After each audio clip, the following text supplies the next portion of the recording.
Well, hello, legends. Welcome to episode 33 of Love is a Battlefield, the domestic violence podcast. My name is Tilly Moore, and today it is all about emotional abuse. What is emotional abuse? Is emotional abuse really DV? You know, people who think it's just physical and don't realize the psychological part is like, what?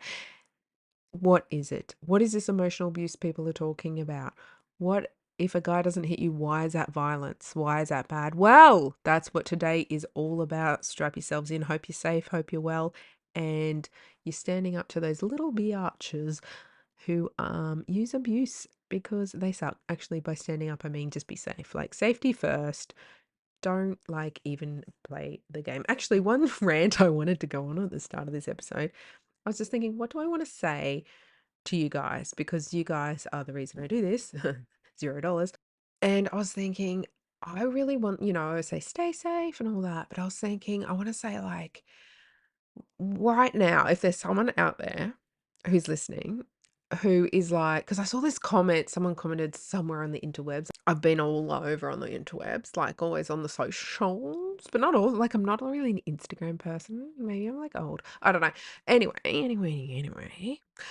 Somebody said, is it just me? Like, am I the problem? Am I why he's like this? And I remember being like that. And so, my shout out today is to anyone out there who's in that period of time where you're like, oh, is it me? Like, he has these valid points like, yes, I do XYZ.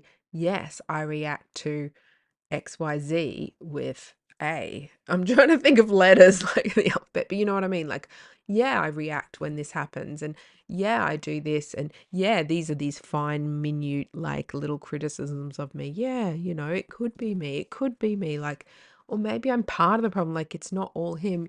That period of time, I remember that well. It's not you. And when you have had enough time away from this person who has your brain, it's like they have your brain in their hands and they're just like playing with it.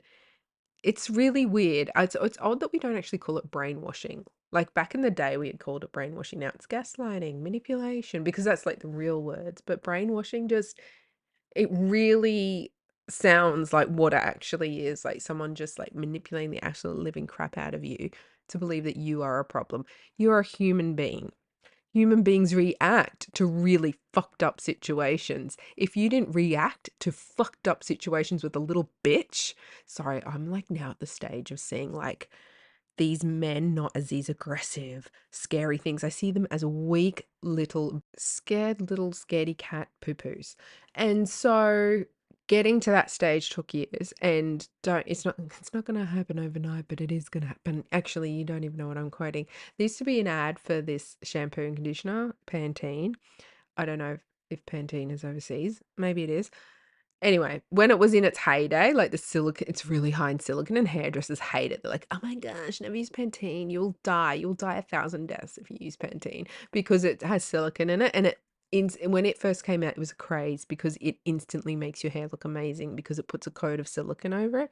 Yet long-term use, obviously, it just builds up and it makes it dull and you got to strip it off. Like it's not really good. So hairdressers hate it. But back in the day, it was lit. Like everyone loved it when it first came out. So anyway, there was an ad for Pantene, and it's like it's not gonna happen overnight, but it is gonna happen. And literally, you'd start using it, and in a couple of weeks, your hair would be shiny as. And there's still people today who are like, I don't care what hairdressers say. Like, I use that, my hair's shiny. I don't use it, my hair's not shiny. So silicone up, go for it. Be you. But anyway, on that note, be you. Please be you. Know that you are not the problem. This person is intentionally causing these dramas and then judging you for having to be placed in this situation that is not normal. It is not kind. It is not a situation that most people are in, a very highly stressful situation, and then judging you and trying to make you feel like you're part of the problem. You are not part of the problem. If they were taken out of the equation, none of this would be happening, and you know it. So anyone out there who's like, maybe it's me, I actually remember, because no one will accuse you of being a narcissist more than a narcissist, which is hard because we're accusing them of being a narcissist. So it's like, oh, it's like that meme of like Spider-Man standing there like pointing his fingers. Like, who is it? Who's the narcissist? Who's the real one? That's the situation they do put you in a lot of the time, where they just try and emulate a victim, and so everyone around you doesn't know who the actual victim is, and everyone just starts saying they're both as bad as each other. It takes two to tango.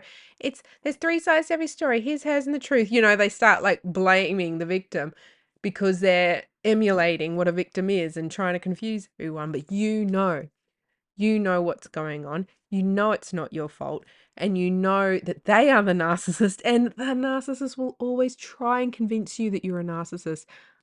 The second I said, "Oh, you're a narcissist," and brought up the word narcissism, suddenly he'd call me that all the time from that point on. But it wasn't until I told him, "Hey, you're doing this. This is narcissistic behavior," that he started going, "Oh, no, you are. Like, you are." And then he'd pull out, like, and then I'd teach him other, like, mental health terminology. And then suddenly he'd say I had that.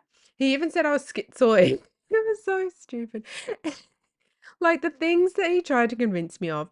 But when you're in it, and when they have those neurochemicals, and it's like they have your brain and your heart in their hand, and it's not your fault. You didn't put it there. They grabbed it, okay? We are not blaming ourselves for any of this, all right? You were a trusting person going into a relationship. You thought it was love. Anyway, they're holding it in their hand and trying to convince you of all this shit. It is really hard to not believe some of it, because they are very fucking good little manipulators. But I'm telling you today, once you step away for a lot of time and look back, you'll go, oh my goodness. And you will just see them as this weak, pathetic, scared little being. You will see them as small. You won't see them as this big, aggressive, scary, dominating, all smart, all knowing person that they imply they are and stand over you with and use intimidation.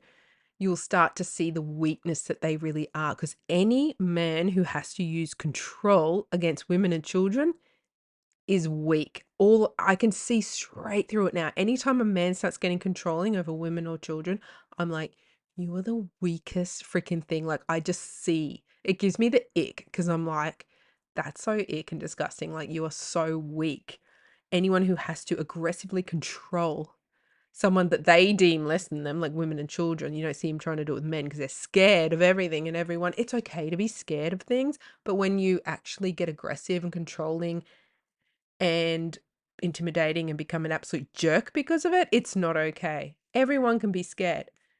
It's the humble people who are secure in themselves that will never ever act like these little, I always go to say little bitches, but then I don't want to use the word bitches because that's a female dog and that's like a female term.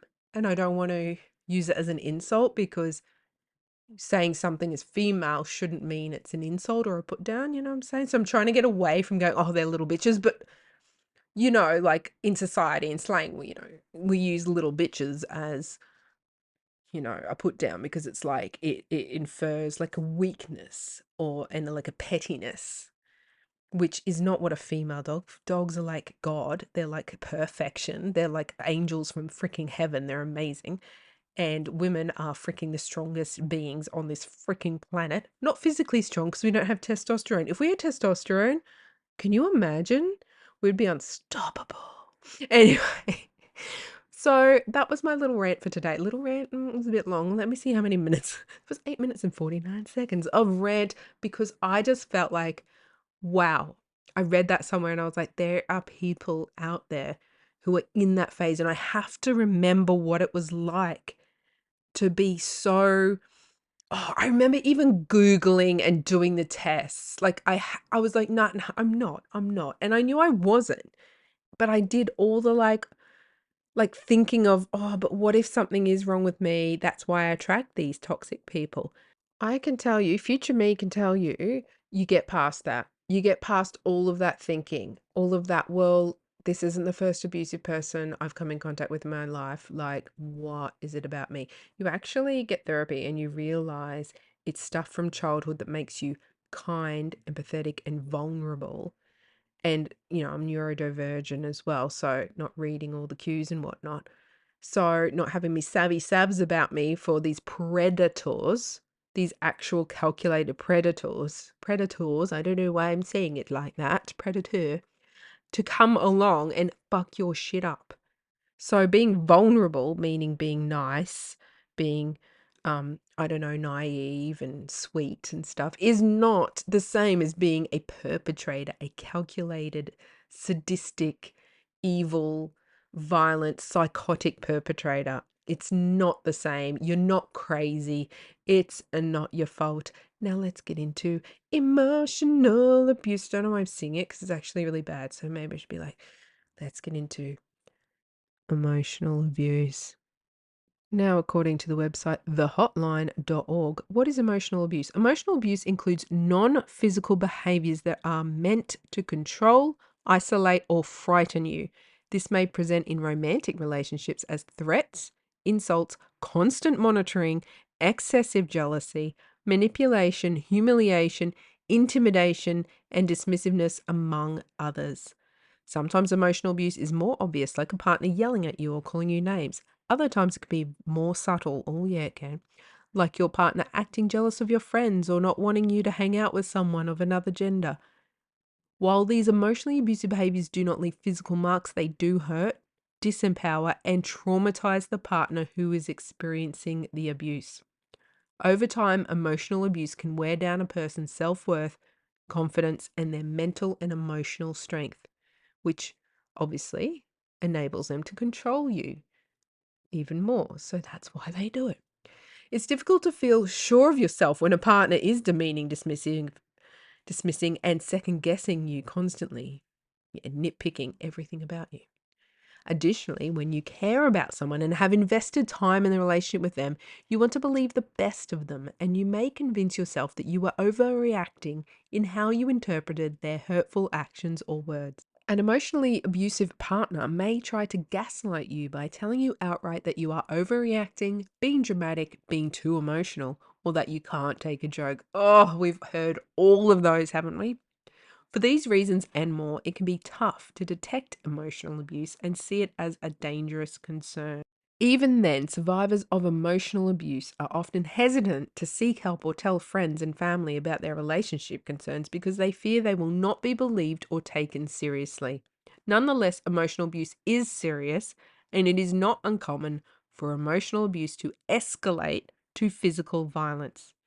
In some relationships, this escalation to physical abuse is slow, and in others, it can happen very rapidly. So, how do you know if you're in an emotionally abusive relationship? Here are some red flags. Are we ready to go through the list? FYI, side note, if it sounds weird, I keep having to pause to cough. I haven't been coughing all week. I have COVID and I haven't been coughing all week, but I haven't been talking this much all week. So I just keep gagging for air. Slay. Anyway, so let's read that list of red flags that are what is emotional abuse. All right, first one, starting with your partner name calls you or demeans you. Now, okay, I have name called and demeaned a partner myself, right? Right? But I'm telling you, right. I don't know why I'm like being so like chipper at you. Right? Are you listening? Don't know why I'm being like that. But I wanted to tell you that because the first thing that came to mind when I read your partner name calls you is him going, "You call me names, you always put me down." Because once after he was very, very violent for no reason and had all the behaviors of a very toxic narcissist verging on psychopath, I sat down with him and said, "These are narcissistic behaviors. It's not good. You're being violent and abusive. So you're being an abuser. You're being like a narcissist." So I would sit down and have like mature conversations about the horrific behavior he was displaying and use those words. And he would twist that to say, "You're calling me names. You're calling me narcissist. Well, you can't diagnose me. Why are you trying to diagnose me? I'm going to tell all the doctors that you diagnose people." I've mentioned this before that he did that. And So I just read that and I thought, oh, I wonder if anyone's getting a pang right now of, oh no, but am I the problem? No, because you don't do it in a way where you're trying to control, intimidate, and kind of bully the other person. Sometimes you've had a freaking jackload of their abuse. Am I right?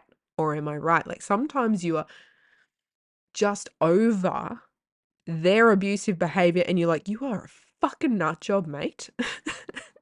Sometimes you hit a limit and you just say something, but what gives them the right to absolutely tear you to pieces, to control you psychologically, physically, in all these ways, or sexually, financially? They choose all these different ways. They don't choose necessarily do all the things. They might just be like a slimy little emotional abuser, which is like the worst. The worst. The worst part of DV is the psychological stuff. It is such a mind fuck. So I had to like just cut off at the first one, cut off at the start. Your partner name calls you or demeans you. Yes, you may have called them a name, but my goodness, golly gosh me, if you've been on the receiving end of abuse from one of these very unwell human beings, you are going to feel like you want to call them a bit of a fuckhead at times. Like, sorry, that came out really like fuckhead, like, "Ugh." You're gonna get to the limit of wanting to say shit. And you know what? You're human. You can say it. They will tell you you can't. They will say, you must be perfect. You're female. You have to be perfect. You can never, ever say anything back, but tolerate my abuse. No, they don't say tolerate my abuse. They're like, what abuse? What are you talking about? You're not well. Why are you saying this? That never happened. Oh, they're just nuts. So, if you have name called or demeaned your abuser needs to be called a few names and demeaned, if you know what I mean. Like, well, ignored and just sent out to pasture just quietly, like, or put in a prison cell. But they need, like, you're a human being. You're allowed to do that. This is what people do, intentionally calculated in order to control you. Like, as you've seen some of these men calling women like stupid fucking bitch and stuff like that, and useless mother, and like using things that will put them down in order to control them. You're not doing that. You're reacting to abuse, okay? Reactive abuse. There's an episode on it. Don't know what number. Look it up. I'm lazy. Okay, so let's keep going. Number 2, your partner tries to control you, your time, and your actions. Goes without saying, but I didn't really recognize this at first with the last one. I'm getting like short of breath from talking. COVID's weird. Anyway, I'm sorry if you hear a lot of I cannot stand when I get all puffy like that. It does my head in. I apologize for doing that at any time, actually. Sometimes I randomly get puffy and I'm like, oh, I wish I was a real podcast where like with people who edited, because they could edit out all the oh, I'm gonna cough. All right, I'm back. But I'm no better. Like, I'm puffy now. Anyway, what I wanted to say about this was it was so subtle with this guy when these things started happening, because I'd read things like this, right? I'm tangenting, but this is important. It's important to tangent off these things, discuss it openly, tell you my experiences. You tell me yours. We share, we care, we learn from each other, and we combat these absolute twig brains. I just made that up. Cool. Cool put down. See, I'm into name calling and demeaning, aren't I? Ooh, what's going on? Anyway, I had heard the things about, oh, they get jealous and they tell you where you can go and where you can't go. And okay, this is going to sound really bad. And I think I've said this once before. I'd always been with the kind of Australian men who just give no fucks about you, who don't call or text and just put in like zero effort. Do you know those kind of guys you can date that put in like no effort and just don't even give a fuck if you're alive or dead? And then they're like, what are you talking about? Like, you want to break up? Like, things are going well. And they're like, I'll see you 1 day a week for 2 hours. And they just don't they just put in no effort, and you've had the talk that you're in like this relationship and it's monogamous and you're committed, but they just treat you like a germ or a problem or something. Like, they just don't give a shit. So I always imagine a guy being jealous would be a treat. It would be amazing. It would be something I wanted. A guy telling me what to do, what to wear, where to go. I was like, wow. I mean, at least he gives a shit. Like he's actually in the room talking to you, telling you that, or he's on the phone. Like he gives a crap. Wow, I'd like that because I was used to men who put in zero effort and gave zero fucks.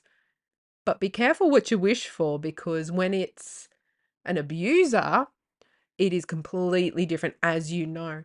And so it took me a long time to pick up that that's what was happening, that I was having everything I did controlled because it's those subtle comments. It's like, oh, why are you wearing that?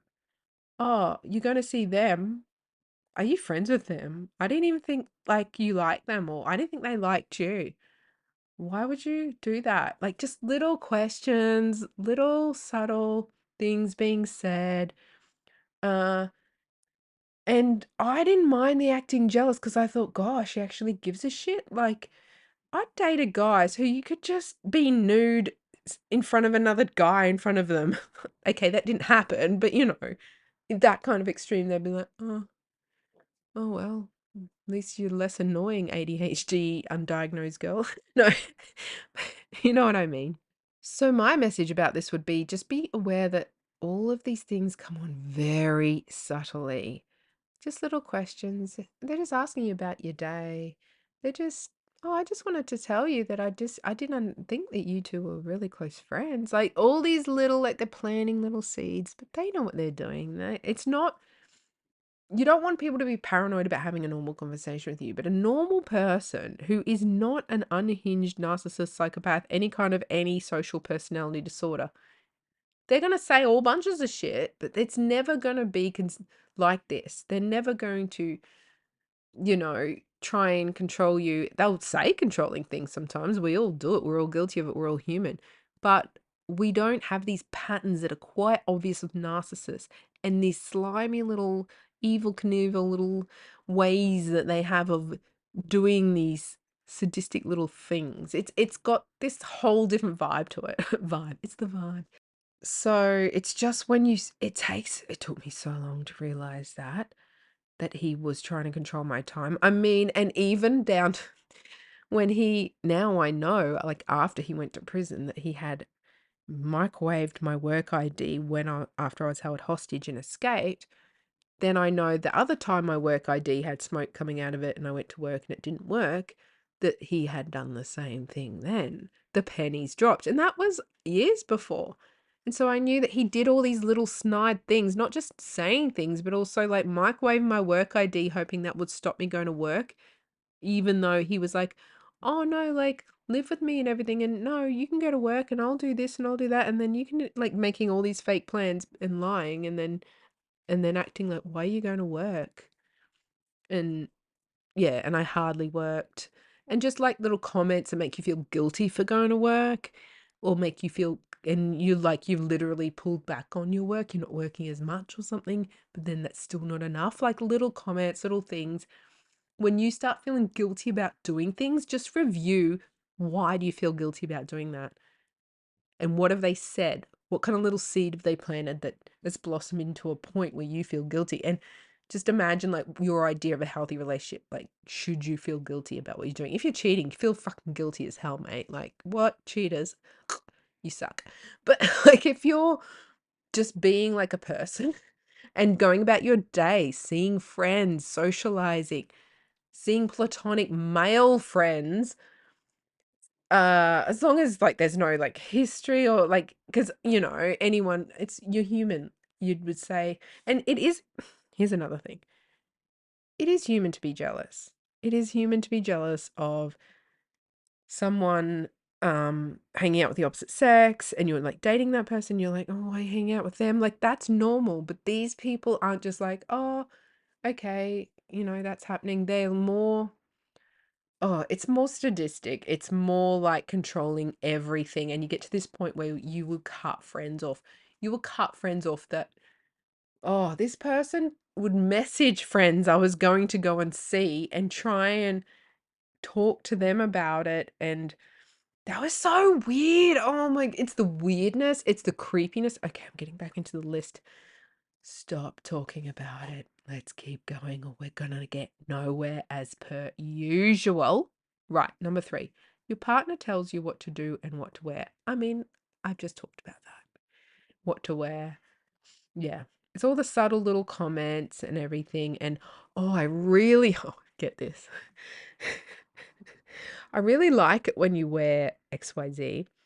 And he would always pick something so ugly and be like, oh, you look so good in that. Now I look back and I'm like, you son of a bitch. Actually, we shouldn't use that saying anymore either. Can't use that saying because that infers, 1, it's the woman's fault, the mother's fault. 2, bitch is a female word. We need to stop using female dominated things as an insult. You son of a man. You son of an insecure man. Not really the same ring, but give it time, give it time, give it a few generations. We'll get there. All right, next one. Your partner often makes you feel silly or dumb. Oh, so I'm just going to give examples as we go. And as I'm sharing on what I'm really hoping for you is that pennies will drop and like you'll be like, yeah, me too. Oh my goodness, yeah, that too. Oh, what? Yours did that? That's fucking weird. But like it's like you and a friend just sitting down and talking. And so this is why every time I have one of these points, I just go on a tangent, like tell you all my things because I want you to be like, yeah, yeah, and see similarity so you know it's not your fault. Okay, so your partner often makes you feel silly or dumb. So I'm a registered nurse, as I've said, and he would try and like find a fact or something. I'm just laughing. You can hear him laughing as I say this because he would try his darndest to convince me I was the stupidest nurse. And he even when he was in his abusive peak, he would be like, why are you even a nurse? Like, you are the worst nurse. Like, you are so stupid too. Like, you don't even know what you're doing. Like, you are so dumb. Like, why are you one? Like, you shouldn't even be one. He's like, I should be one. I should have studied nursing. I'd be better than you. And then he'd try and use like a word and he'd be like, don't you even know that word? Like, you're so dumb. Like, what kind of nurse are you? Imagine if everyone at work knew how dumb you were. Like, no, bitch, they oh, see, I want to say bitch again. I've got to stop doing that. Oh, bitch is my thing where I'm like, bitch, no. Like, it's more of a girlfriend, like, girlfriend, no. Now I say, oh, bitch, no. So it's more like that's a different use of the word, but the English language is hard enough. Like, I've got to really stop doing stuff like that. So I'm trying to stop. But before I went on that little bitch tangent, what I was saying was, he would tell me, oh, you're so stupid. You shouldn't be a nurse. I should be a nurse. And imagine if everyone at your work knew how stupid you were. And it's like, please, they do know. They're my friends. They're my colleagues or like a family. Like, they know. They know. I am not the brightest crayon in the box.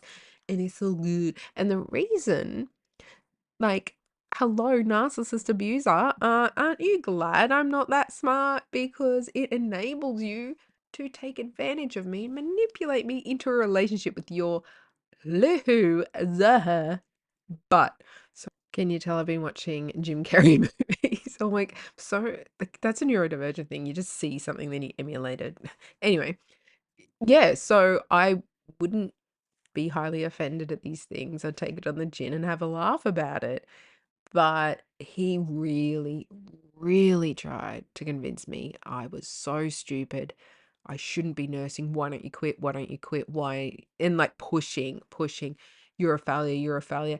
And then I'd, come home from a shift and he'd be like, oh, tell me about it. Tell me about your day. Look, I'm the guy that asks you about your day when other guys you've dated say, please don't ever speak to me about your day. I'm such a caring guy. And then he'd get as much information about it as he could so he could twist it and use it against you later. And he'd say, oh, well, that thing you said that happened, well, you probably shouldn't have done that. Like, everyone's going to think you're crazy now. Oh my goodness. Like, you're the worst. Like, you're so dumb. You made such a stupid choice with that. And literally, it's a situation where I made the best choice and everything was amazing and good. But they just say, like, they just lie and just twist it and say, oh no, it's so bad. They will tell you anything and everything to put you down and make sure you think you're silly or dumb. You're not silly or dumb. You might be hilarious and like a comedian and funny and vibrant and creative, and maybe you're neurodivergent too and ADHD and you're really like funny and stuff. That doesn't mean you're crazy or silly or dumb. Being silly in a friendship way or with your colleagues is fun, and we all do it. Don't let these little you know what I went to say, hey, vermin. Oh, sorry, rats. I really like rats. I had pet rats when I was younger. Sorry. But don't let these horrible creatures put you down and convince you that these nuances of being you, of being a whole human being has a sense of humor, has funny moments, laughs at silly things, says this, says that, reacts to this, reacts to that. That's being a human. And they will nitpick every little bit out of there and then twist it to convince you that, oh no, that means you're really dumb. That means you're silly. Like, why would you want to be with someone who isn't fun and silly? Yeah, anyway, don't let them do that. It's banned. Okay, next. Your partner questions your reality and says that things that you know happened didn't happen. This is called gaslighting. Gaslighting is huge, huge with emotional abuse. It is one of the main big things. What are you talking about? That's all in your head. Like, because emotional abuse, there is not a bruise. Trust me, when there is a bruise, they still tell you that's not a bruise. You did that yourself. That randomly appeared. Where did that come from? They gaslight you anyway. So when there's physical, I used to think, oh, physical, you'll have evidence. Like it actually happened. They can't deny that. Oh, bitch. Okay, I should just call this episode bitch, like no other title, because I cannot stop saying it. Is it COVID? I'll blame COVID. I'll blame brain fog. Oh, sister girl. I'm trying to think of something else. Girl, let me tell you, emotional abuse is gaslighting. It is just convincing you of your reality is not your reality. There are so many different examples of gaslighting. Now, have I had an episode on gaslighting? I would like to think so, that I have specialized in gaslighting. If not, I'll do it, but I probably have. I don't know. There's 33 of them. That's a lot of episodes. So gaslighting, we all know about it. Get on TikTok, type in gaslighting, and you will see so many people talking about it. It is horrific, horrible. There, as you might have heard, there's an old play called Gaslight. They're actually showing that in Australia right now. There's some people doing that play professionally. You can pay to go and see. And the play was about how a man repeated something to his wife over and over until she believed it was her own memory and her own thought. And yeah, gaslighting, they will do it multiple, multiple times in one conversation. It's not one, it can be and often is one big major thing they're trying to convince you didn't happen. And you're like, there were so many moments I had to laugh because it was like, okay, you expect me to buy this? Like when he's like, that never happened. And it's something that clearly happened and has a million pieces of evidence, footage, everything. Like it happened. Everyone knows it happened. He's like, what are you talking about? That never happened. Like, mate, there's a limit to your gaslighting abilities. Tone it down. I never said that, but that would have been a good thing to say. But when I came out with amazing lines like that, they never went down well because these people, all they want is control. And speaking of control, the next one on the list is your partner is critical of your appearance. Now, I was putting on weight when I was with him, and he would say, oh no, you're so beautiful, you're so amazing, talk me up like I'd never been talked up when I was modeling. And now that I was getting obese, he's like, oh no, you're so amazing and everything like that. However, when he wanted to control me, suddenly I was the most fat, disgusting, horrible, obese, ugly thing you've ever seen in your entire life. And why would I even touch you? I called him out big time on this once. And this is like right toward the end, toward the being held hostage part, around that. It was probably while I was held hostage. He was that extreme, and I don't know if your narcissists are like this, where it was beyond a joke and you have to laugh because, but you're like really disturbed that someone's actually verbalizing these things and attempting to control you with them. So, you're stunning 1 minute, but then when you're not doing what they want, suddenly you're really ugly and you're the most horrible person ever. That is the emotional abuse and their attempts at control, because as you know, emotional abuse, it's all about trying to get that control. So they will use your appearance. 1 minute you're amazing, the next minute you're gross. And the little ditty I wanted to share about that actually was that time, yeah, right at well, like when I was held hostage or something like that. And he's like, "You are so fucking fat and disgusting. Why would anyone want to sleep with?" Oh my gosh, like you. Gross. He was being so dramatic like that. He was being over the top. And I'm like, mate, you've been like stalking me, actively like breaking into my house, stalking. Like, you are pursuing me that hard. And you say you can't live without me that hard that you are stalking me.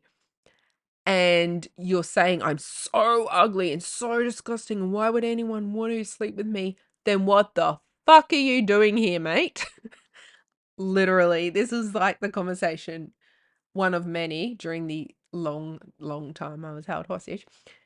And he had nothing. He had nothing to come back with at that, because it's like, what? Why would you stalk someone who you are so repulsed by?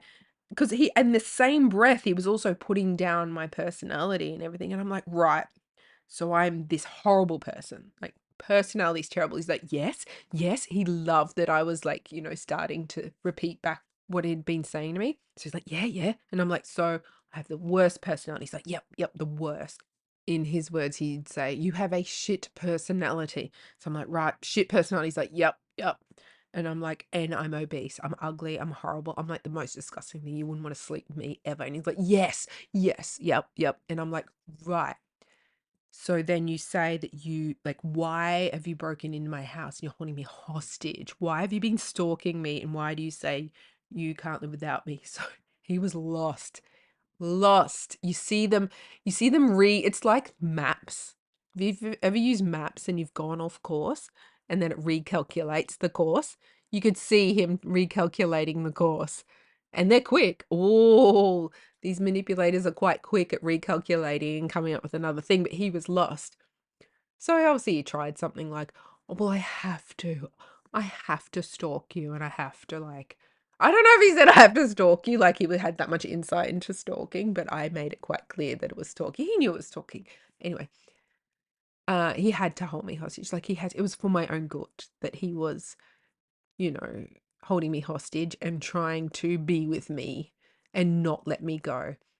Was in my best interest, because he's the only one that gets me. He's the only one that cares. Like, so he would be like, yes, you're the most disgusting human, the worst personality, but in spite of all that, I'm the only one who cares for you. So I need to be with you and look after you and protect you. Protect me from the big, horrible world of this man who tried to murder me. Right. So that's the twisted mind. And if you're going through similar, that's how they think. It's so messed up. And it's an absolute joke. It's an absolute joke. And the way that they try to put you down so that you do think, yes, they're the only person who does get me, who does love me. No one else would love me. These people have your self-esteem on the floor. They dig a hole and put it in there. And I can vouch that that happened to me. I felt no self-esteem at all at different stages of the relationship. Now that I have my sass, my attitude, did get some sort of like justice a bit and all that, and had years of healing and therapy and stuff, you probably think, no, yeah, yeah, they affect your self-esteem big time. You actually start guessing yourself, and you try and think you're not, but you are. Like, your self-esteem is through the floor. Like, you start thinking, yeah, what if something is wrong with me? What if this, what if that, and you do stay with them longer because you do start thinking, no one else loves me, at least this person loves. No, that's what they want you to think. It's all a little game in their head. Don't fall for it. Next one is your partner is jealous of time spent with family and friends. Yes. I don't know, a lot of you might be like, yes, yes, yes, yes, yes. Especially they get very weird, don't they? With family and everything. They're either trying to groom and manipulate your family so that they'll be able to isolate you from them by convincing them you're nuts or whatever, as part of their smear campaign, if and when you attempt or are successful in leaving. So they're either super nice to your family or they hate them, or a bit of both. Like they'll be very, very sucky up nice to them, but behind your family's back, they'll be whispering in your ear, why do you even talk to them? Like they're so bad, like trying to isolate you from them, like trying to convince you to hate them and them to hate you. It's all one big, it's just, these people are unhinged. Like what adult has to go through life doing all this stuff just to have a relationship? Like just chill. But I went to say it again, didn't I? Moving right along, I'm going to ignore that. Your partner punishes you by withholding attention or affection. It's one big game. They're either super, super affectionate, super attentive, as you know, or they start being a little bit weird and distant. But when they're being like that, they've got their side supplies. Oh, they're disgusting. So, yes, very important thing to share with this one is how he tried to twist this one around to be me being the emotional abuser. When I said calmly, concisely, this is an abusive relationship, and I've said this before in the podcast, this is an abusive relationship. I don't want to be in an abusive relationship. I have to leave if the abuse continues. And then it continues, and I say, I now have to leave because the abuse has continued. We tried this, and I sound like a condescending, don't I? But I would explain calmly, not arguing or anything. I'm leaving this relationship because it's abusive and I do not tolerate abuse. So I would go, right, so I'm going to leave. I'm happy to stay in contact with you. However, if you get very threatening, you start putting me down, you start turning up my house, doing very unsafe things, I'm going to have to cut contact. I don't want to do that. I want to have a very amicable separation and be friends, because when you're in a relationship with these people, you don't know how evil they are. While you're with them, while you're in the early stages of leaving them, your brain still cannot perceive how evil this person is. It is not until I'm talking months, 6 months plus after you've left them, that you can actually understand how evil these people are. So, because you have that love part, and your brain isn't going to love, and like it knows they're not good, but it can't actually perceive how evil they actually are at the same time as loving them. So once the rose colored glasses come off, you actually know how dangerous slash bad slash evil this person really is. So when you are planning to leave them, you think, oh, maybe we can stay friends, because you don't understand how unhinged this person is. And it's not until you leave that you actually see how dangerous and unhinged this person truly is. Like the red flags are there, but then you actually see the meat, like what's behind the red flags. Because as we know, red flags are a warning of bad, and we're all saying green flags are the warning of good. But then you actually get to see the little demon inside once you try and leave.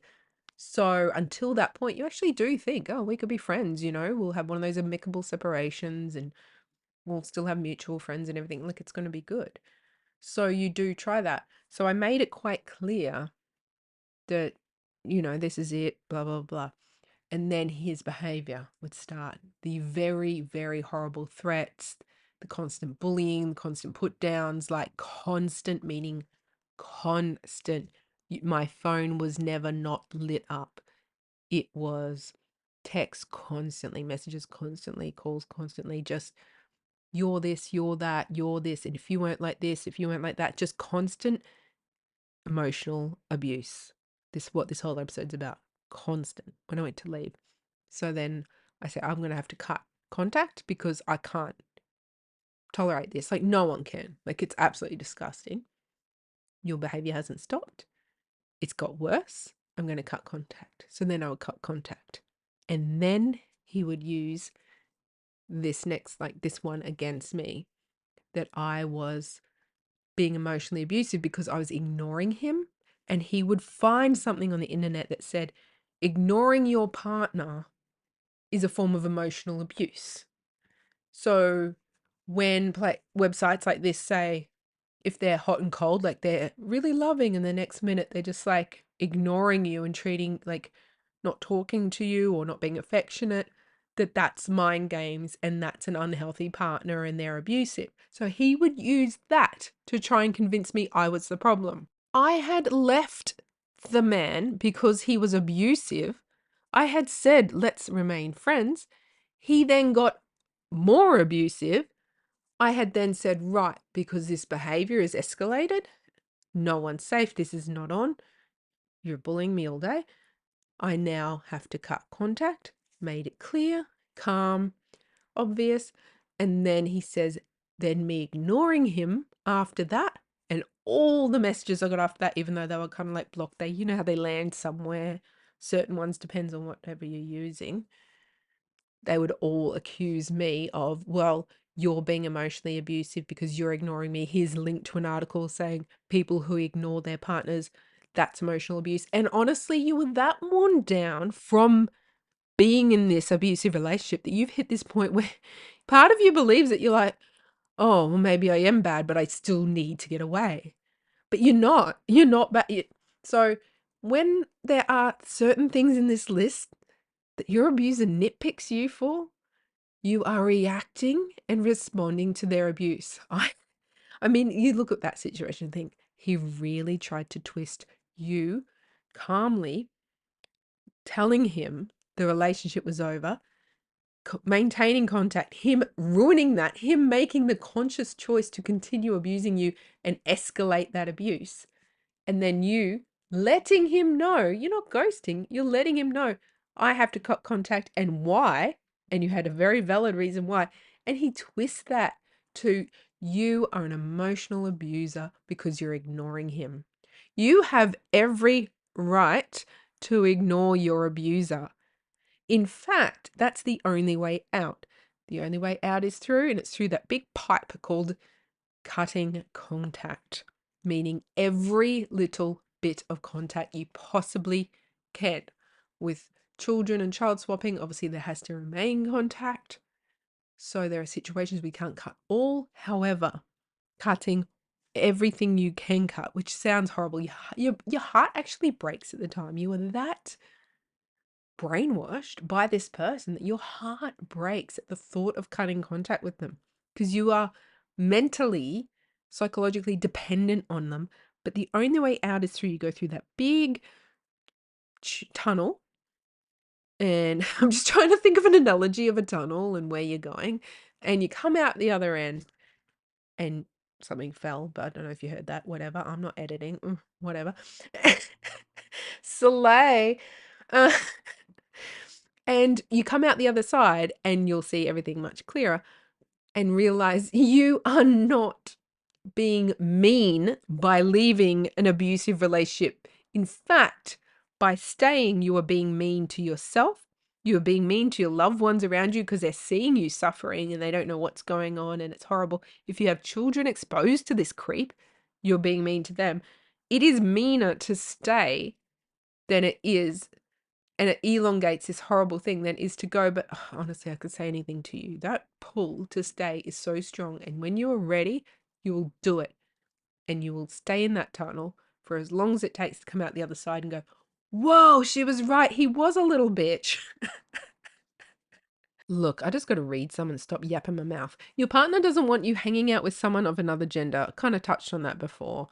Yeah, like I had a friend that was gay, a gay male, and he still carried on. And I was like, mate, you can't. Like, you can't even pull that card right now. Like, it's not going to work. Okay, I didn't speak all sassy and like that. Honestly, when you're in an abusive relationship, you can't speak sassy. You will be punished. Okay. Next is, your partner makes threats to hurt you or others to get what they want. Yes. Yes. And when it came time for police involvement, he threatened to murder me and my children if the police are involved. And if he went to prison, he's like, well, I will hunt you down. I will find you. I'll wait till you're complacent and I will find you and I will kill you. And that's where we're at right now. He's gone to prison and he's like, just going to wait some years out there and then I'm going to pounce and get, but it's like, you are a weak, horrible human. And if that's the thing you have to do to someone, that's on you. That responsibility is 100% on you. If you're going to be a little murderer, a little murdering what? The word I'm trying not to say, but you know we're all thinking it. If someone's going to do that, that's on them. Like you can't live in fear. And that's the reason that he said that was to deter me from escaping being held hostage and telling police and getting help. Because he didn't want to go to prison and it's all about him. He doesn't care that you are so freaking injured and you need an ambulance to take you to freaking hospital. He doesn't care about any of that. He wants you to still continue to cover for him. And if you don't, he's offended and he perceives it as an attack. And you think, is he just consciously telling himself that it's an attack? No, they strongly perceive anything you do that is not what they tell you to do is you attacking them. So if you leave the relationship, you are attacking them and you have initiated that attack by leaving the relationship. Their brain doesn't understand what they did to lose you. Because I've sat down calmly and said, you understand if you didn't abuse all these women, you'd still be with the first ones. Like they would not leave you. It's only because of the abuse that you choose to do. And he just doesn't, like, they get it, but they're addicted. They can't stop, so they have to cover it up and justify it and everything like that. So if you do something against what they're telling you and controlling you to do, they perceive it as an attack. And that justifies in their sick head that they have to do a counterattack. So they do the wrong thing. You respond to the wrong thing, or maybe call the police and they arrest them. Then they must revenge you for that. And I have had so many conversations with him that, right, you did the wrong thing. There was a consequence to the wrong thing, but then you have to revenge the person who initiated the consequence. Like, you did the wrong thing. The police arrested you for breaking the law and doing the wrong thing, but then you have to get revenge on your victim that you've already attacked. You attack a victim. So there's a victim. You attack the victim. Then the victim tells the police and you get arrested. And then you have to get revenge on your victim for being your victim. Like, and it wasn't even about police. Like, if he hit me and I said, oh, you just hit me, he has to revenge me for saying out loud that he hit me because he sees me saying such an offensive thing as an attack. So these people perceive your reaction to their very fucked up poor behavior, your normal human reaction, they perceive that as an attack, as the initial attack, because they can't see anything wrong with their behavior. Their behavior is a means to an end. It's fine. It's perfect. They just see that, oh, why are police arresting me? Oh my gosh, why would she do this to me? She just keeps attacking me. Like, hello, conscious brain. What the hell? So I was recording there and I talked for like ages and then I look up and there's nothing on the screen. I don't know, I must have bumped something that stopped it. So what I said after that point was the threats are real in one respect. Like you have to take them seriously because of how many lives we have lost. Like these men are murderers. Like there are women dying every day in the world from at the hands of their loved ones, their man, their partner, their person that they love. And so we have to take all threats seriously, but they are a method they use to control you. And I'd also said I would just hope that he would just think like how bad it looks to keep coming for me. Like it's over. It's all done and dusted. Just move on. But you know that there's a part of them that wants to kill you. But then, yeah, if he ever decided one day like he was couldn't pay his rent and thought, oh, I wouldn't mind living in a prison, he might go, oh, who do I want to kill? The person who I abused. So there is a risk, and it's always there, and the threat remains and is there, and there's only so much you can do to keep yourself safe. At the end of the day, it is all their responsibility. If they're going to do that, it's on them, and they have to take responsibility for being that unhinged and unwell and really crap. I'm trying to think of an adjective and I couldn't think of one to describe someone who just won't leave someone alone. Okay, so next. Oh, your partner wants you to ask for permission before doing something or spending time with other people. You'll find this one starts with, oh, what are you doing on this weekend? You know, when you start dating, and then, oh, what are you doing tonight? Oh, you going out? Oh, that sounds good. Oh, did you go out with your girlfriends? Oh, that sounds good. It goes from that slowly, slowly, without you noticing, to them demanding you ask for permission. It is a very slow burn, that one. It develops and changes. But if you find yourself being like, I have to ask if I'm allowed, you're a grown adult. Tell you gotta, like, if you're living together, if you're in like a really committed relationship, you're married or whatever, obviously that you want them to know that you're not missing. You don't want to just walk out the door. Like, have some respect. Like, you want to tell your family if you're going out, when you'll be home, just general conversation like that. But you're telling them, you're not asking them. You might want to say to a husband, oh, I was thinking of Friday night, I might go and see my girlfriend so and so. Like, are you happy to stay home with the kids? Or I don't know if you have kids or whatever. Or are you happy to, like, if I go do that, you go do your other something yourself, like I won't be able to see you that night, I'll be home at this time. Like, those kind of conversations. Like, you're kind of asking for permission, but you're not really, like, you're telling them. But it's when there's fear. It's when you feel fear and someone says, oh, do you want to do something Friday night? And you're like, and you instantly feel this fear. Like, oh no, I've got to ask him. He's going to go off. He's going to have rules and regulations. He's going to go on about how am I going to park? How am I going to do this? How am I going to do that? And it's going to be one big fight. And a lot of people just think it's not even worth it, and they isolate and they lose all their friends. So it's when you feel that fear instantly. That's one of the signs that's happening to you. Your partner monitors where you go or stalks your whereabouts. I didn't really know. I kind of did at one point that he was tracking my phone, and then it became evident. I've actually talked about that in the podcast before. I'm not going to go into massive detail about that again, but he was following my phone. And actually, I saw, I don't know if it was like a meme or something recently on the internet somewhere in social media, someone saying, oh, narcissist randomly shows up in the traffic.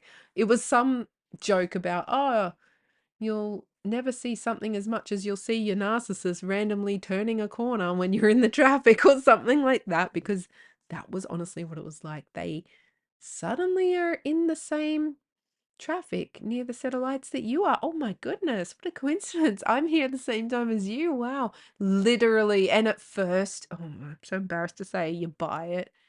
And yeah, it takes a while to realize you're being tracked. And that was through, I believe, Google Maps or something. But there are a lot of programs, and as you know, there's a little magnet things that go into the car, and now Apple has those AirTags. If you ever get the notification there's an AirTag nearby, literally set up the thing and connect to that AirTag, and then make it go ping as soon as you've connected, and it will ping where it is. It'll make a noise, a physical noise, and you'll be able to find it and remove it. They were very small things, so it's really scary. And there are organizations, I think in the UK and maybe the US, where they help remove them from victims' cars. I saw a documentary with the UK doing that. Australia doesn't have that. Well, not in Queensland, they didn't have that. When I was going through that, there was no one who could actually provide that service. There's apps that say, oh, it's a scanner for things, but I don't think they do much. So I think you can actually buy proper scanners as well. Yeah, it's a tricky one.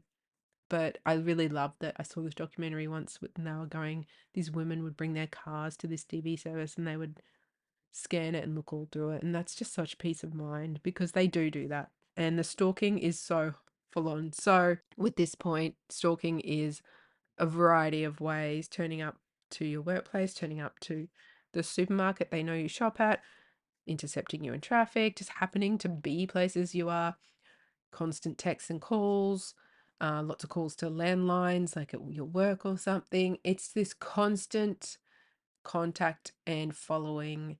And until it happens, you just don't realize how creepy it is and how unhinged you realize someone actually has to be to do that behavior.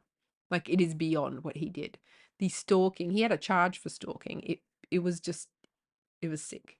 Next, your partner doesn't want you to work. I've talked about the ID card that was nuked, and yes, he loved the idea until I temporarily moved in with him at one stage, not a permanent thing or anything, but in that time, yeah, he suddenly was like, why are you going to work? Why are you doing this? Like, not giving me any solution, like, oh, I have money, I'll provide for you. No, there was no money. So, but it was just like this whole 180-degree about me going to work. And it's like he resented work. And I would say to him, what's your issue with me going to work? And then he would start saying, oh, there are men at your work. Like, I'm a nurse. Like, there's like three. But you know, the three, like the 3% of employees that are male was just too much, and they all wanted me. Oh yeah, when it suited him, they all wanted to have sex with me. He knows what they're like. He knows what they think. It's disgusting. They all want me. And then when it another time with different control that suited him, they all thought I was horrible. They all thought I was ugly. They all thought I was disgusting. They thought I was a bitch. They thought I was an aggressive bitch. They laughed at me and all these other stories. Like, it just is whatever suits them. But yeah, they don't want you to go to work. And again, that's a subtle thing that comes on. Although he did the 180 suddenly two in one situation, which they can do as well. Another next one on the list is they embarrass you in public. Oh my gosh, how many times did they suddenly speak a bit louder and say something really like personal of yours and just say it out loud and make you look like you were absolutely crazy or you were absolutely unhinged. Like they would make you look so stupid and you are so embarrassed and you're like, please, can we talk about this later? Can we talk about this when we get home? And it is intentional and it is to get control of you. I'm sure right now you can probably think of lots of examples or maybe none. Like I can't think of one, but I just remember the feeling of being out and about and him just being able to say like two words that made him look like this really nice guy who was completely sane and down to earth, top bloke, and me look like an unhinged, crazy loser. And the fact that like men have that advantage to be able to just make a woman look nuts in like two words or something in public, and or the argue like they'll make it look like an argument. You know how you're not arguing with them. You might have just stood up about something, say, well, I don't like being punched in the head. Or you might say something like that. That's a bit extreme, but you might say, I don't like it when you put me down or something. Then they get out of the car and they slam the door and everyone looks over and you are so humiliated because you're being abused in public, yet they have this ability to twist it so you look like you're part of it and you're involved, and people think, oh, those crazy people having an argument, and you're just like, please don't slam the doors in public. Please don't drive like that in public. Please don't do that in public. And oh, that feeling when they're like doing DV in public, but it's not obvious enough that they're attacking you. It still makes it look like an argument and you're not arguing. You don't want to argue with them, but they're carrying on like an absolute pork chop, but they still make you look bad. Oh, yeah, it's ugh, emotional abuse. It's freaking freaked. Next one is they don't trust you and they act possessive. Of course they don't trust you because they're cheating. They're all cheaters and they project that on you. And most victims are the most loyal, faithful people ever. And they know, do you know, like they admit it. They can trust you. He knew he could trust me. And that's why they pick you, because they know you're not going to cheat. They know you're a normal, sane, healthy individual who's not going to cheat on them. They just love accusing you of that, making you feel bad. And it deflects against the fact that they're actually doing it behind your back. It's really gross. The next one is they threaten to break up or divorce. He only tried that once because I was like, "Really? Really? Like, yes, yeah, yes, please. You really," and his face is like, "Damn it." So he knew he couldn't use that to control me because I was keen. I always wanted to get away from him. And then he'd suck me back and hoover me, and there were times I would get the lovey-dovs going because I was trauma bonded. So that would still happen, but I would still be like, I shouldn't be in this relationship and everything. So if he went once when he started talking about breaking up, I was like, please, please. Oh, I thought all my Christmases had come at once. Isn't that weird to be in a relationship and be doing that? But I was always saying, I don't like this abuse. I don't like that. I don't like that. There was always communication from my side. So he always knew where I stood. But when he tried to use that one, it just backfired. Uh, but any other guy, like any other relationship I've had, I would be devastated. I'd be like, please, I don't want to break up. Why? Kind of thing. And so, yeah, they do use that, especially if they haven't been extremely abusive and you haven't tried to leave them. If this is like early narcissism days, they're going to use that one a lot. And don't let them twist it that if you are saying, hey, I want to leave because of the abuse, and then you come back, you're not doing the same. It's not your same behavior. You're not threatening to leave them and then coming back. And you're not the emotional abuser. You are trying to leave them, being hoovered back and being manipulated back. You are still the victim of this. They cannot twist, and they will try and twist, but they can't twist this around on you. Don't even let them. Nearly there. It's getting on a bit. Your partner wants access to your phone, your passwords, or your social media. The way this was twisted for me was, oh, I'm an open book. I'll never cheat. Like, here's my passwords and everything. And so I'm like, oh, yeah, me too. And then not realizing they give you this false sense of security, knowing you could look in their stuff at any time, yet you trust them. So you don't look, because I looked once and he was cheating, but he set this up so that you won't look because you just trust them. And it wasn't until I was like leaving him at one stage, I forget what happened, but I did look and he was. So they have this thing where it's like, oh, tell me all your passwords, I'll tell you all my passwords kind of thing. And you do start to sort of give them those and let them know things and say, yeah, I'm an open book. You look at my phone while I'm in the shower, whatever. You can do whatever you want. You want to be open and real, and you think this person is open and real because they're saying that, and they're like, look at my phone, oh, you want to look that up? Look at my phone. And you're like, wow, a guy handed me his phone, because you're like, I want to Google that. And they just hand you their phone. You're like, oh, he's letting me in his phone. So you think, wow, he's obviously not up to anything because he's letting me touch it. And cheaters don't let you touch it. No, these people are that manipulative. They know if you have this false sense of security that you can look anytime, you just won't look. So the one time in all of that time that I looked, backfired. But they want the access, and that's how he was able to track me, I think. And yeah, I don't know what he's got into. You try and change passwords and everything, but you do your best. But yeah, so they'll be pretty sneaky about getting those off you. They're not just going to go, give them to me now. But if they do, oh my goodness, run, get away from that person. That's terrifying. Usually it's a more slimy, sneaky way, but you never know with these people. Unhinged. All right, your partner threatens suicide during arguments. He tried this one like once or twice, but it didn't really work because there's a mental health pathway that we follow in my professional capacity, and he did not want to follow that. So it didn't really work.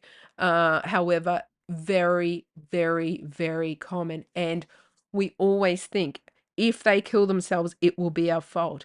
And I've seen this said by DV services, and I love it. It is not your fault. You have the right to leave someone who is abusive if they are threatening suicide. It is not your fault if they complete it, if they go through with it.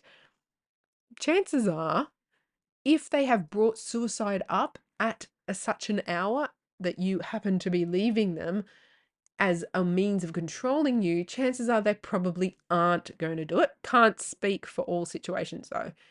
But at the end of the day, if you are unsafe and you're in an abusive relationship, you have every right to leave. You have every right to block them, cut off contact, and not feel any guilt that what if they hurt themselves? Because I've been there.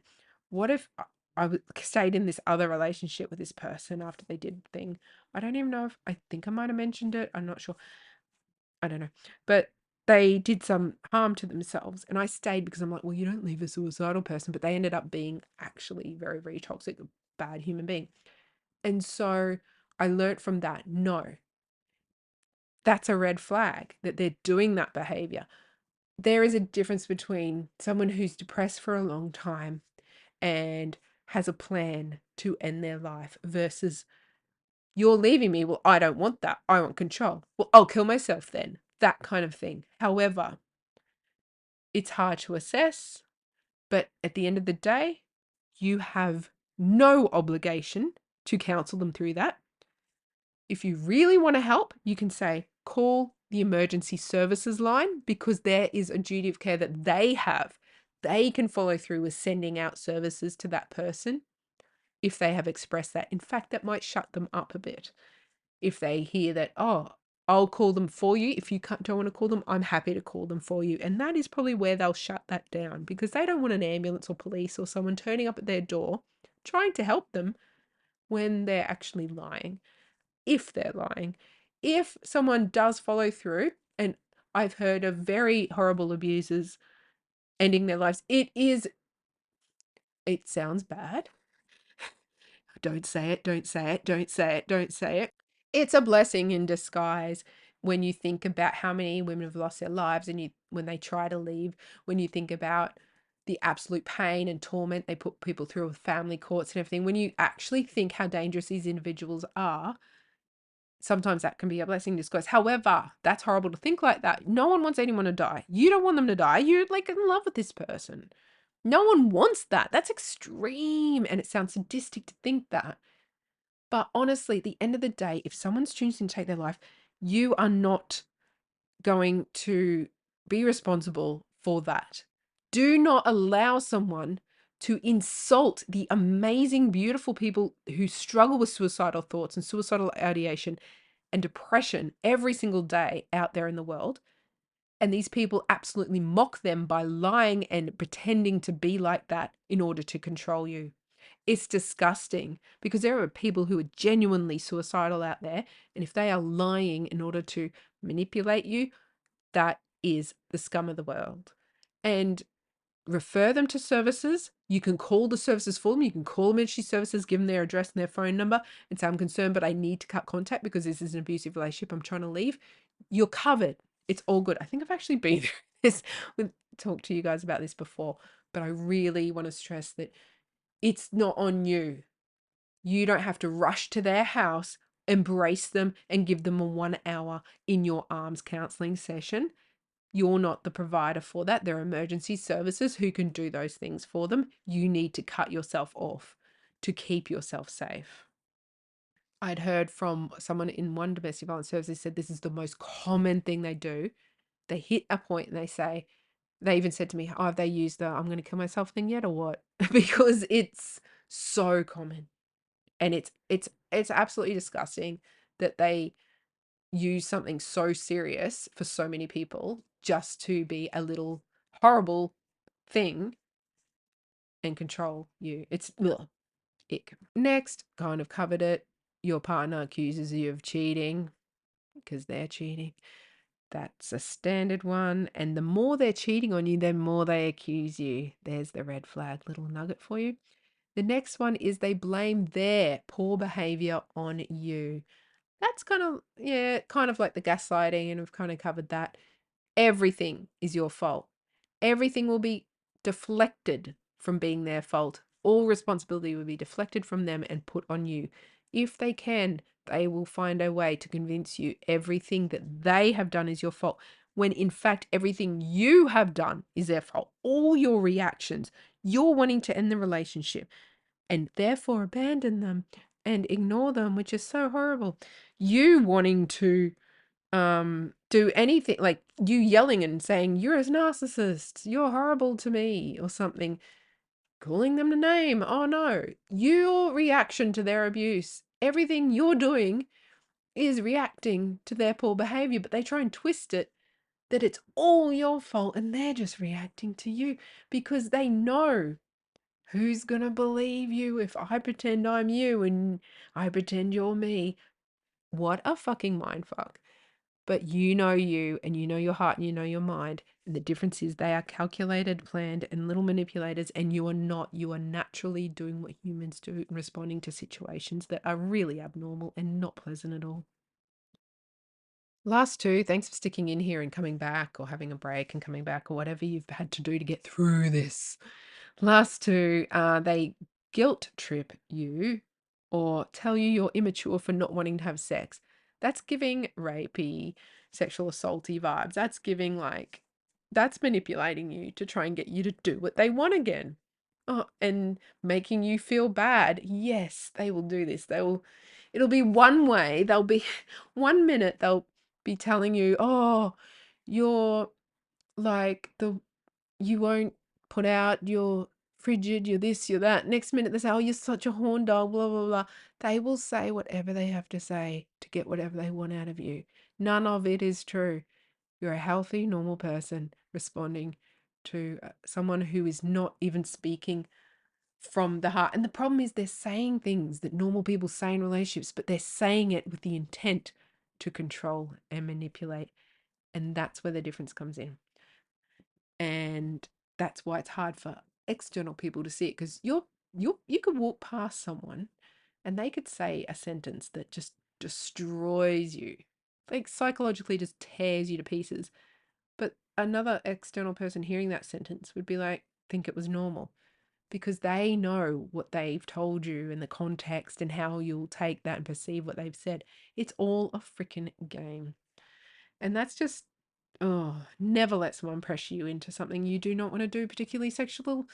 Oh, that's horrible. But last episode was a bit heavy, so we're just going to glide on past that. I've cut myself off here. I went to say on to the last one, and then, because it was at the bottom of my screen, and I went through the last one like, yeah. And then I thought, wait, is that the bottom? Because it had this little, you know how they have like little copyright thing, thing down the bottom, but that was actually on a frame of the screen. So I've got little sidebar scrolled. Oh my goodness, there's so many more. So this is going to be a double episode. So I'm going to stop right now. I'm so sorry. It's been 1 minute 16. 1 minute 16. 1 minute 16 of your life. 1 hour 16. So I shouldn't chop it in the middle, but stuff it. This can be a super long episode, and next week we'll just keep going with this, because there are, honestly, emotional abuse is such a huge part of domestic violence. Huge, huge, majority, massive. And it's all about like coercive control and all that, and how that comes along. So I think stuff it. We'll do a super long episode this week. Next week we'll keep going with them.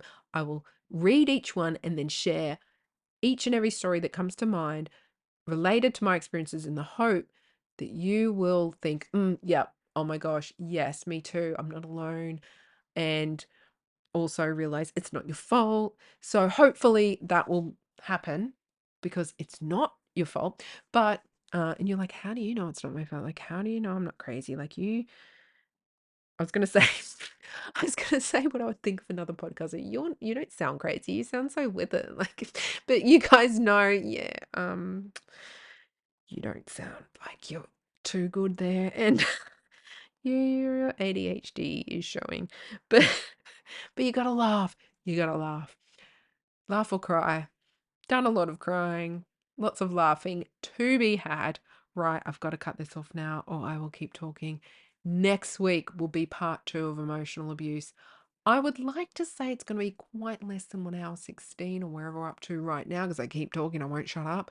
Like, come up for air, girlfriend. So we'll chat then, and we'll go through the rest of that list and just tangent away and talk many stories, share many stories. If you have anything you would like to share, which I would absolutely, absolutely, absolutely love to hear your stories, love to hear what's going on for you, email LIABF podcast, all one word, liabfpodcast@gmail.com.